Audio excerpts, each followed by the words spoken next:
রুদ্রের বংশের সবাই আমাদের রাজ্যকে রক্ষা করার জন্য নিজেদের জীবন বলিদান দিয়েছে। আবু হোসেনের সঙ্গে যুদ্ধেও রুদ্রপ্রতাপের ভাগ্যে মৃত্যুই লেখা আছে মহামন্ত্রী।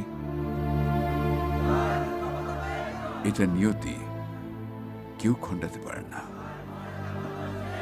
আর আজ যদি আমি দুর্গার সঙ্গে রুদ্রপ্রতাপের বিয়েটা মেনে নিই, তাহলে সারাটা জীবন নিজেকে নিজের মেয়ের বৈধব্যের কারণ হিসেবে দোষারোপ করে যেতে হবে।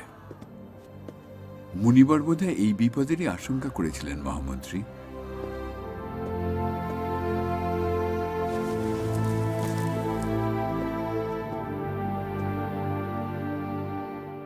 রুদ্র, রাজকুমারীর সম্মান রক্ষা করে তোমার প্রতি আমার আস্থার মর্যাদা রেখেছ।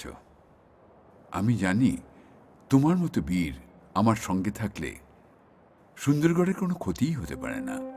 এটা আমার কর্তব্য মহারাজ। এই রাজ্যের জন্য আমি আমার জীবন বলিদান দিতে পারি।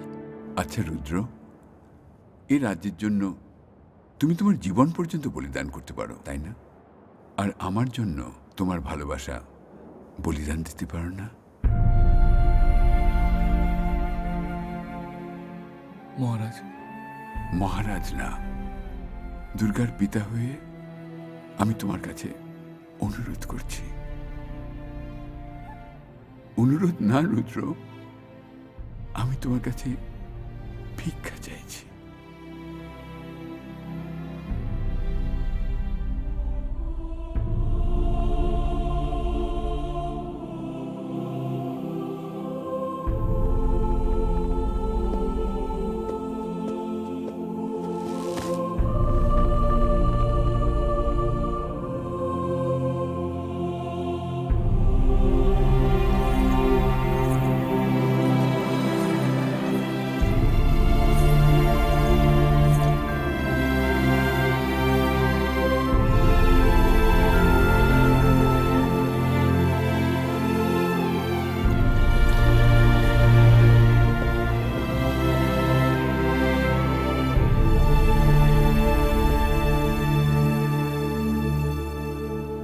আমি রুদ্রপ্রতাপ সুন্দরগড় রাজ্যের মানুষের সামনে, মহারাজের সামনে আমি এটা বলতে চাই যে রাজকুমারীর সম্মান বাঁচানোর জন্যই আমি রণবীর সিংহর সাথে প্রতিযোগিতায় নেমেছিলাম। সিংহাসনে বসে রাজত্ব করবার আমার কোনো ইচ্ছে নেই। আমি যোদ্ধা, রাজা নই। আমি যেরকম ভাবে সুন্দরগড় রাজ্যের এক সাধারণ নাগরিক ছিলাম, সেরকমই থাকবো।